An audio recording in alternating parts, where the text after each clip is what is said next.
मूळ जो आक्षेप घेतला जातोय तो तुमचे पाय महिला भक्त धुत आहेत आणि पाय धुतल्यानंतर जे पाणी ताटामध्ये जमा होतंय ते पाणी या महिला प्राशन करतायत। तर हे दिसायला तर खूपच किळसवाणं दिसतंय आणि तो अंधश्रद्धा पसरवण्याचा एक प्रकार आहे असंही म्हटलं जातं। तर आत्ता गुरुपौर्णिमा झाली, त्या दिवशी मी माझ्या गुरूंकडे गेलो होतो, माझ्या गुरूंचे पाय धुतले, पाणी पिलं। इथं मी ज्या दिवशी गुरुपौर्णिमेला बसलो होतो त्या दिवशी मी काय कुणाला म्हणलो नाही की तुम्ही माझे पाय धुवा, पाणी प्या, उलटं मी ते नाही म्हणत होतो सगळ्यांना। माझं त्यांची भावना होती, त्यांची श्रद्धा होती, मग त्यांच्या भावनेला आता त्यांनी म्हणजे मी स्वतः काय सांगितलं नाही, पण त्यांनी स्वतः पाय धुवून पाणी पिलं। मग आता मी त्यांना नको म्हणताना त्या स्वतःच पाय धुवून पाणी पिलं। मग आता ते मला त्यांना म्हणजे जास्त हे पण करता येणार ना की बाबा नका हे करू म्हणून। बघितला हा व्हिडिओ। या व्हिडिओमध्ये असणारे जे बाबा आहेत उमेश तांगुंदे यांचा सध्या महाराष्ट्रामध्ये एक चर्चा सुरू झालेली आहे, कारण की त्यांचा एक व्हिडिओ सोशल मीडियावर मोठ्या प्रमाणात व्हायरल झालेला आहे। आता त्या व्हिडिओमध्ये काय आहे हे तुम्हाला त्यांच्या बोलण्यावरून लक्षात आलेलं असेल, कारण की हे जे बाबा आहेत उमेश तांगुंदे नावाचे, यांचे पाय धुवून काही महिलांनी पाणी पिलेलं आहे।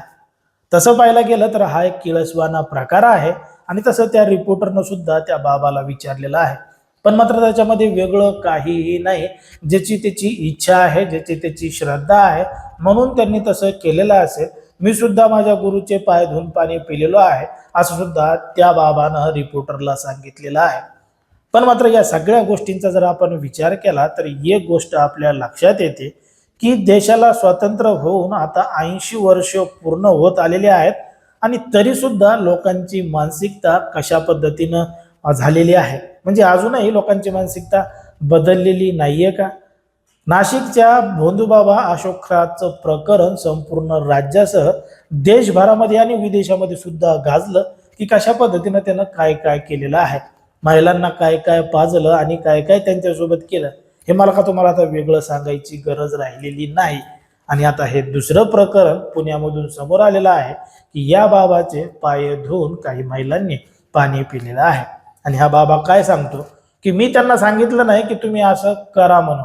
आता तुम्ही त्यांना करा म्हणून सांगितलं नाही, पण नका करू हे योग्य नाही हे सुद्धा सांगितलेलं नाही, असा प्रश्न सुद्धा काही जणांनी उपस्थित केलेला आहे। पण मात्र ज्या पद्धतीनं काही महिला या सुद्धा श्रद्धेच्या नावाखाली काय काय करत आहेत हे आता एक प्रकरण बाहेर येत आहे। ठीक आहे, श्रद्धा प्रत्येकाची असावी, श्रद्धा ही असायलाच पाहिजे, ती देवावर असो इतर कोणावर असो, पण मात्र त्या श्रद्धेच्या नावाखाली जर अंधश्रद्धा कोणी पसरवत असेल तर त्याच्यावर सुद्धा कारवाई व्हायला पाहिजे। मग आता एखाद्या व्यक्तीचे पाय धुवून पाणी पिणं हा नक्कीच ज्याचा त्याचा अधिकार आहे, पण मात्र एखाद्याला काहीतरी उगाच फरक पडला, माझ्यासोबत असं झालं, मला लय गुण आला, माझं लय भलं झालं, असं लोकांना बडावून सांगणं, त्या माणसाचं कौतुक करणं आणि तुम्ही सुद्धा त्याच पद्धतीनं करा ही अशी अंधश्रद्धा पसरवणं हे सुद्धा कुठंतरी चुकीचं आहे असं एकंदरीत आपल्याला या ठिकाणी वाटतं। पण मात्र अशा पद्धतीचे प्रकार आता राज्यामध्ये मोठ्या प्रमाणात घडताना दिसत आहेत। अशोक खराचं प्रकरण एवढं मोठं घडलेलं आहे त्याच्यामुळे संपूर्ण राज्य आणि देश सुद्धा हादरलेला आहे, तरी सुद्धा लोकांच्या मानसिकतेवर त्याचा काहीच परिणाम झाला नाही का? आपण अजूनही अशा लोकांच्या भावनिक जाळ्यामध्ये कसं काय अडकत चाललेलो आहोत याचं सुद्धा भान लोकांना राहिलेलं नाही का? आता या नाशिकच्या प्रकरणामध्ये आणि या पुण्याच्या प्रकरणामध्ये फक्त महिलाच नाहीत तर पुरुष सुद्धा आहेत ज्यांनी अशा पद्धतीचं कृत्य केलेलं आहे की पाय धुवून पाणी पिलेलं आहे। मग आता कोणाचे पाय धुवून पाणी पिल्यानंतर खरंच एखाद्याला काहीतरी चमत्कार दिसत असेल का, चमत्कार घडत असेल का, किंवा त्याचं काही चांगलं भलं होत असेल का? एकीकडं जग हे चंद्रावर चाललंय, नवनवीन शोध लावत आहे, कुठं काय आहे कुठं काही नाही, आणि लोक अजूनही इथं अशा पद्धतीनं बुवा बाबांच्या नादी लागत आहेत आणि काय काय करत आहेत। याच्यामुळंच सगळीकडे या सगळ्या प्रकरणाची चर्चा सुरू झालेली आहे। आता कोणी काय करायचं कोणी काही नाही करायचं हा ज्याचा त्याचा वैयक्तिक अधिकार आहे। उद्या काही जण म्हणते ना आम्ही पाणी पिऊ नाही तर काही करू, तुम्हाला काय करायचं?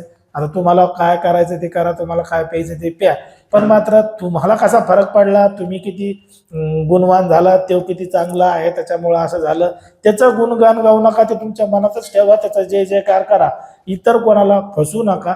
अशा पद्धतीचं सुद्धा बऱ्याच जणांचं म्हणणं आहे की तुम्हाला काय करायचं ते करा, पण मात्र त्याच्या काही मर्यादा सुद्धा पाळा, जेणेकरून कोणालाही काही त्याचा त्रास होणार नाही, दुसरं कोणासोबत काही अवघड घडणार नाही याची सुद्धा काळजी घेतली पाहिजे, असं सुद्धा आपलं या ठिकाणी वाटतं.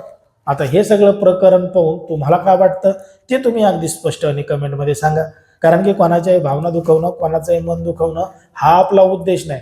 समाजामध्ये जे घडतंय, मीडियामध्ये जे दिसतंय तेच सांगायचं काम आपण या ठिकाणी करत असतो, लोकांना सावध आणि सतर्क राहण्यात सुद्धा आवाहन करत असतो.